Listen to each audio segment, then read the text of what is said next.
तारक मंत्र, त्यांचा स्पर्श, त्यांच्या कृपेचं तेज मला एकट्यालाच दिलाय. माझ्यासाठी हा प्रसाद आहे. पण हा तारक मंत्र म्हणजे केवळ शब्द नव्हेत बरं का. यात स्वामी स्वतः आहेत. जेव्हा हा तारक मंत्र हातात घेतो ना, तेव्हा जाणवतं स्वामींचा स्पर्श, त्यांचं अस्तित्व, त्यांची अखंड कृपा. अतिशय अद्भुत. स्वामींची अशी कृपा सर्वांना मिळत नाही. कदाचित मी त्या योग्यच पात्र नाही. स्वामींनी मला असा कृपा प्रसाद दिला असता किती बरं झालं असतं. तेवढा भाग्यवान मी नाही.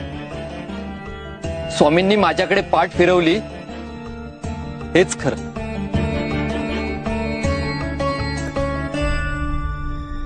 श्री स्वामी समर्थ. एक सांगू का, अचानक आतून एक उर्मी आली रे. स्वामींनी मला सुचवलंय की हा प्रसाद वाटून घ्यायला हवा. तू हा तारक मंत्र मला देणार आहेस? अरे प्रसाद वाटून घेतातच की. हा तारक मंत्र तुझ्याजवळ ठेव.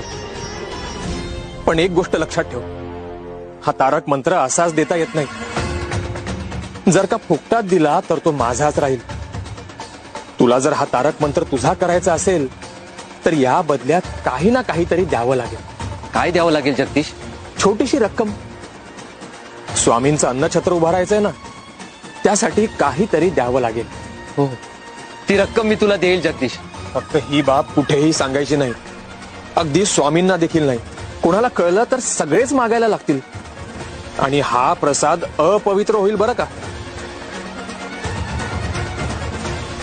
श्री स्वामी समर्थ.